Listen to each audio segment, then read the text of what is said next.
Maayong buntag, mga igsoon. Nainomdom ko sa dihang i-dedicate ang Evangelical Church dito sa Southern Command. Kaniadto. Ang speaker nga si General Magno nag-ingon nga ang message of 10 to 15 minutes is favorable. And a message of 15 minutes to 20 minutes is tolerable. But a message of 20 minutes and beyond is unpardonable. Pardon me, brothers and sisters, if my message will go beyond 20 minutes. I titled my message this morning, Chosen and Called. Ang Biblia nagingon sa Matthew 22:14, many are called, but few are chosen. But Jesus said in John 15:16, He said, you did not choose me, but I chose you and appointed you that you would go and bear fruit, fruit that will last, so that whatever you ask of my Father in my name, He may give you. Good morning, once again, brothers and sisters. Today, ang mga kalalakihan ining atong iglesia naga-celebrate sa the fellowship of the biggest coin Sunday. Dagan ng utana sa manang fellowship of the biggest coin or FBC. Kini nga celebration nagsugod ni adtong 1965 didto sa Magil Memorial Church in Lucena, Quezon Province. Ang prime purpose niini atong unang panahon mao ang pagtabang sa mga low salaried pastors. Kay kaniadto gagmay ra kay sweldo ang mga pastor. Usahay in kind lang. I remember, pastor namo dito sa Sikpaw, ang sweldo 50 pesos ra ang bulan. Pero, pag bumubisita po siya sa mga membro, di na po niya madala ang mga in-kind nga gift nga ihatag kaniya.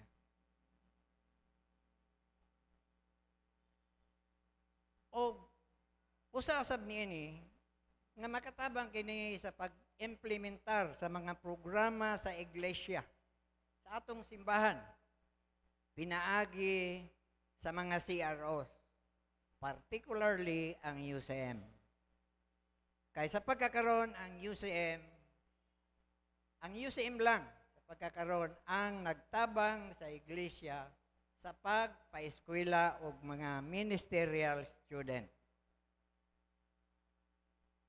Og dili lang kutob diha ang mga kalalakinan ining atong iglesia nakatabang usab sa evangelism and church development. Actually, ang atong UCM itabang dito sa simbahan nato diha sa bukid sa Tungawan like Lubok, Sisay, and Limanon. Nakatabang ta dito. Then nagtabang sabta sa community ministries. Sa kaniadto kuani mao ni ang CWS nga atong gitabangan ang atong mga kaigsunan nga nahimong biktima sa mga kalamidad. O ang CEN nga nagtabang ta sa pagpaeskwela og pastor. And the fourth is the CSRD. CSRD nga atong gitudluan ang atong mga kaigsunan diya sa imabaw nga mahimo silang self-reliant. Kaya ang Biblia nagingon nga kita gihimo sa Ginoo. God formed us with a purpose. Kasi may purpose sa Ginoo nga iyat ang gihimo. To be His children. Ginguna sa John chapter 1 verse 12. But as many as receive him, to them he gave the right to become children of God, even to those who believe in his name. Ug dili lang kutob diha. Nag-ingon usab si Apostol Pablo sa Galatians chapter 3 verse 26, for you are all sons of God through Jesus Christ. Dili dayta basta-basta, mga anak dayta sa Ginoo. Member of his household. O we are no longer aliens or strangers, but fellow citizens in God's kingdom.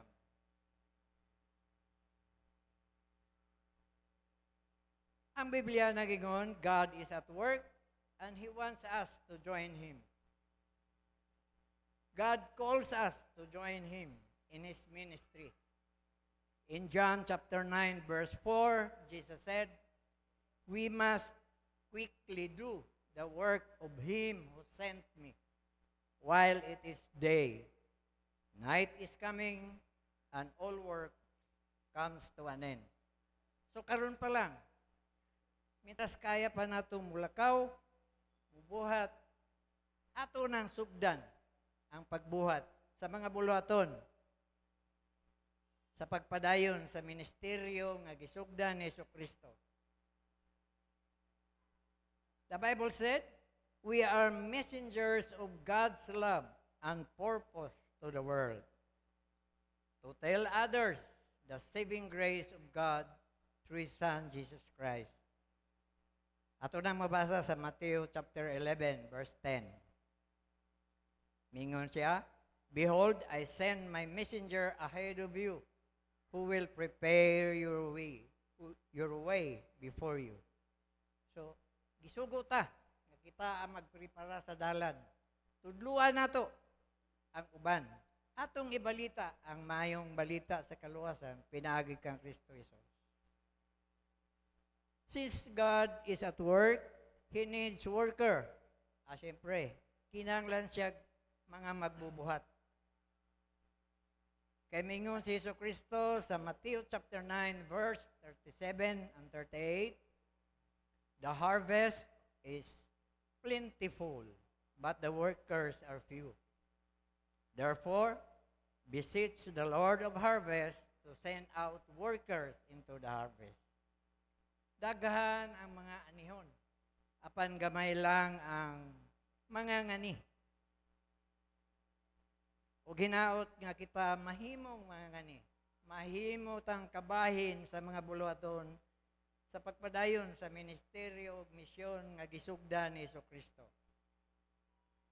For this reason, the UCM is helping our church in developing workers by sending ministerial students to the seminary and uplifting the lay preachers. Niadtong Jack meeting sa Buog, niadtong February, nabanggit ni Bishop Ligaya na ibalik ang step-up process sa mga lay preachers.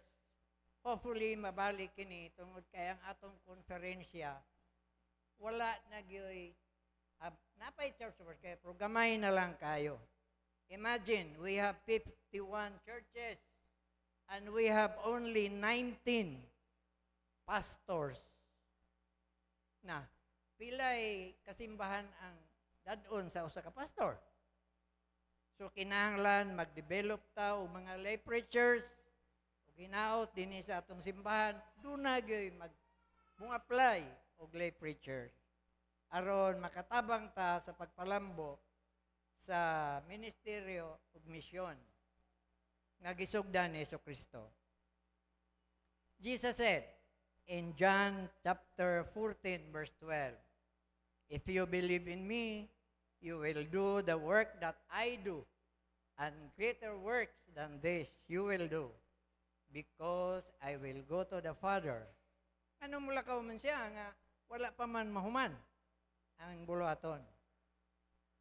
Moadto siya samahan to prepare a room for us so that wherever he would be, dito punta, kauban niya. Kanindot sa saad sa atong Ginoong Kristo.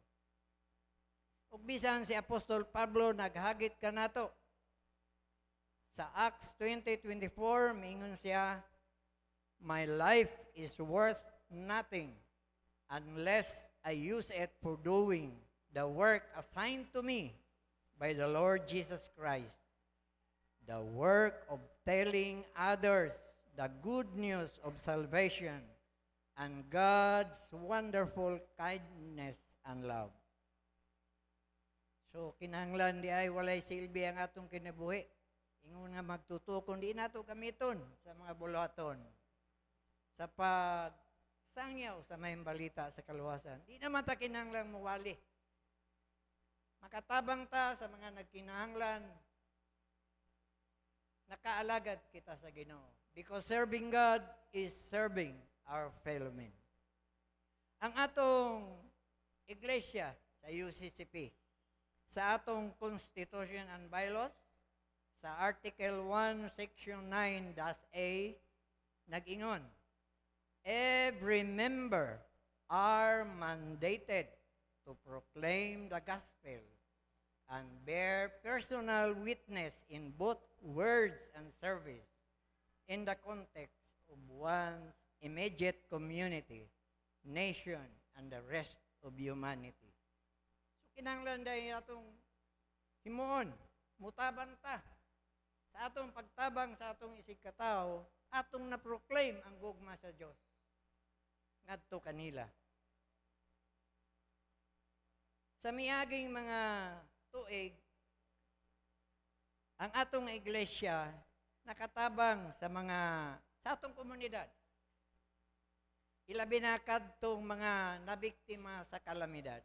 Kung nainomdomo ni atong dunay severe flooding sa Misamis Occidental, ang usa nato kasimbahan dito sa Tudela, nahimo siya dito ba ang mga refugee dito gidala kay medyo taas man tog lugar. Gipakaon nato, gitagaan nato, gibistihan nato kay uban wala gyud sila na salba sa ilang mga gamit. Nakatabang ta nila. Wala ta mamili ug unsa ilang reliyon. Ang importante ay makatabang ta. Kay mao kana ang sugo kanato ni Kristo.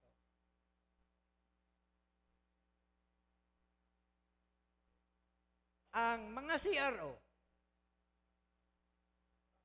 UCM celebration man rod, akong ipalabon sa UCM. Sa diyan nagkaroon ng earthquake sa Abra, ang UCM national naghatag og 37,000 ayuda dito sa atong mga kaigsuunan nga naguba ang ilang simbahan, dili lang simbahan, ang ilang panimalay, ug ang daghang mga individual nga mitabang. Ug bisan ang atong konferensya, nakatabang usab. Kay mo man kana ang atong mga buluhaton, ingon nga nagsunod sa misyon ni Kristo. We, the UCM, is one of the 5 church-recognized organization of the church, UCCP. Unsa man ang upat? Ang CWA, SIAP, CYF, o ang OCO. Kaya ang OCO karon usa na ka CRO. The UCM of our church is helping the church in sending ministerial students to the seminary. Presently, we had 4 MS. Upat ang atong estudyante karon. Ang usa na sa Silliman University, si Pastor Jennifer Dumagal, mo graduate na karong Mayo. Ug ang usa tuwa sa UTS, si Joel Abueva, mag-post intern po siya karong Mayo. Diretso na to siya, mag-post intern siya, dayon mubalik siya sa UTS, for graduation na lang. O napatay duha, ang usa na sa Siliman pod, si Maymay Aranas, na second year, o ang usa nag-medical leave tungod kay dunay siya ay gamayng heart. Pero mubalik na siya karong Mayo, kay Mayo na siya. O magpasalamat ta sa Ginoo kay naay usa nga gikan dinhi sa atong church nga may decide nga mukuha siya og ministry. Ang atong igsoon nga si Raptom Usera. Daghang salamat atong palakpakan. O hinaot nga daghan pang mga batanon sa YF nga mo apil sa call nga mo eskwela og pastor. Dili man siguro pag eskwela og pastor, dili man siguro maingon ta nga mahimo kang bilyonaryo apan dinhi sa sa kalibutan apan dato ka didto sa langit. Kay ang Ginoo ang maghatag nimo sa iyang pinilo-pilo nga panalangin. Og ang UCM sa atong konferensya nakatabang usab sa atong retired ministers. Kung nakakita mo na Reverend Inorato Martinez, medyo loy na siya, maglisod siya glakaw kung dili alalayan. Medyo napikan siya, although naman siya anak sa abroad, kulang pa ang iyang sa maintenance, kay naa siya yung maintenance. Ato siyang natabangan, gamay ra nga bagay ang atong natabang apan dakong tabang na to kaniya ug dako kaya ang pagpasalamat. Nakahatag ta og 1,000 pesos cash, 1 sack of rice 25 kilos o 1,000 groceries worth 1,000 worth of groceries. O giplano usab sa atong UCM dinhi sa atong iglesia nga tabangan ang mga lay preachers. Kay luoy kayo ang atong mga lay preachers. Nga igsoon kung nakita ninyo ang atong mga lay preachers, nagdala sila og simbahan. Dili sila pastora pero nagdala sila og simbahan kay dili na madala sa ubang, dili na mabisitahan sa mga pastor. Tungod kay daghan na kay sila simbahan nga gidala. Luoy kay sila. So nagplano ang UCM sa atong iglesia nga muhatag ta nila og bisag gamay pahinungod. Aron malipay sad sila. O pinagi nini nga tabang financial kanila, kini magagikan kanatong tanan. Dili lang po sa amo, kay di na po namo kaya. O kini nga celebration, usa kini sa gihimo namo nga fundraising aron makatabang, maka-accumulate of funds nga makatabang sa atong mga lay preachers o bisan pa sa mga programa sa atong iglesia. Serving the Lord is serving our fellow men. As Jesus said in Matthew 25, verse 40, what you have done to the least of these brethren of mine, you have done it to me.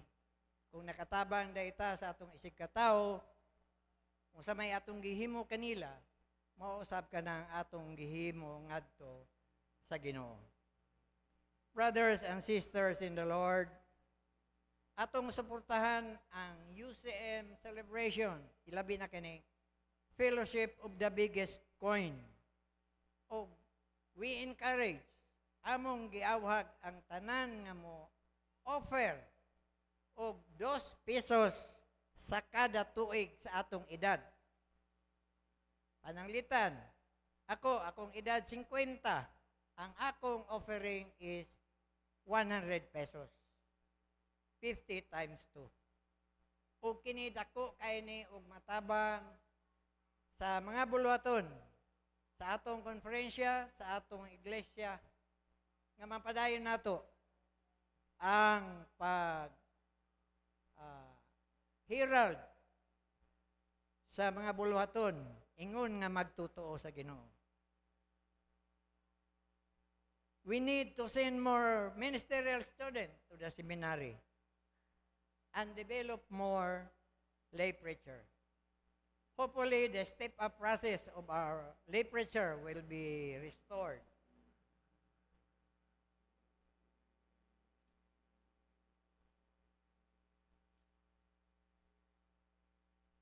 Ang atong teksto nagingon nga, you did not choose me, but I chose you, and appointed you that you would go and bear fruit, fruit that will last, so that whatever you ask of my Father, He may give you. We are called by Jesus to help Him in the work He started. Apostle Paul said in 2 Corinthians chapter 6, verse 1-2, as God's fellow worker, I urge you not to receive God's grace in vain. For God says, in time of my favor, I heard you, and in the day of salvation, I help you. I tell you now is the time of God's favor and salvation. Serving the Lord is not an easy task. We need to make changes in our lifestyle, for there are responsibilities to consider. Dili sa yon ang pagsunod kang Kristo. Sumala sa kanta, dagang tunok, dagang ang dalan nga atong pagalaktan. Dagang mga pagsulay, usay i-persecute pagyud ta. Tamayon pa ta. But dili nato tagduna tungod kay we will focus our eyes upon Jesus, the author and finisher of our faith.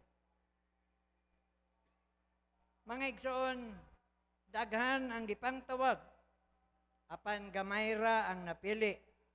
Ngano man, tungod kay gamay ra usab ang mitubag sa tawag.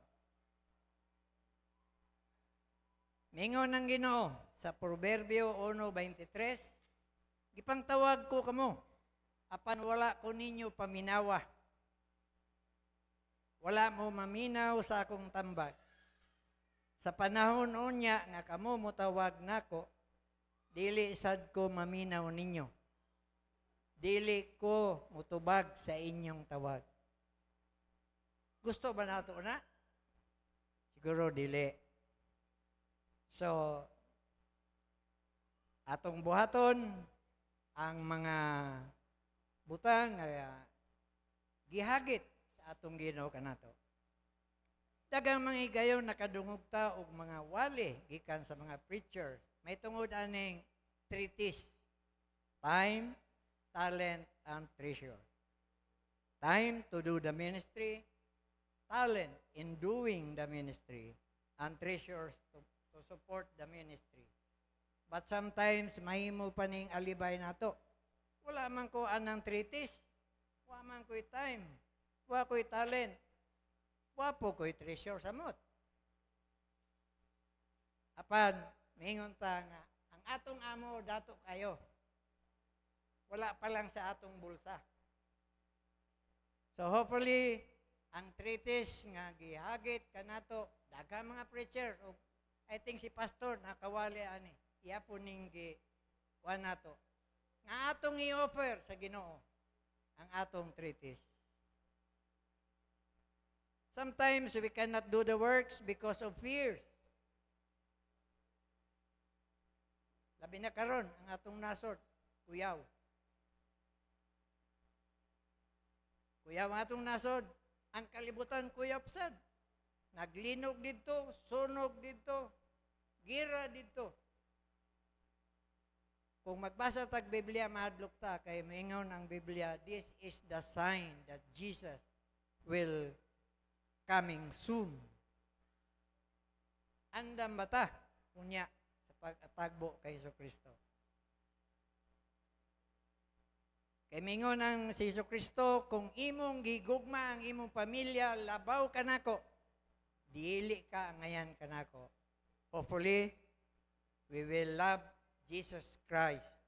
We will love God more than anything else. Our faith was challenged by problems of this present times. Ilabi na gyud sa political ug economic. Kay usahay nalimot ta nga ang Ginoo nagsaaday kanato nga dili niya tabiyaan, dili ta niya pasagdan.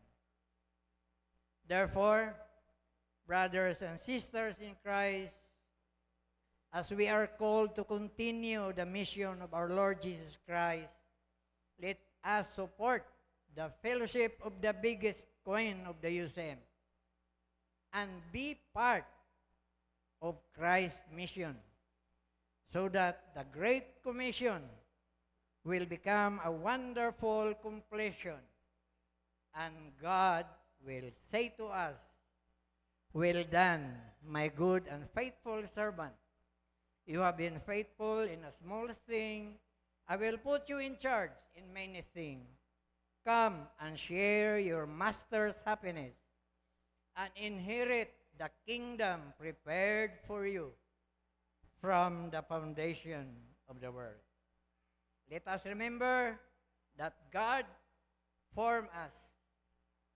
The Bible informs us. But the devil deformed us. But thanks to Jesus Christ, He will transform us.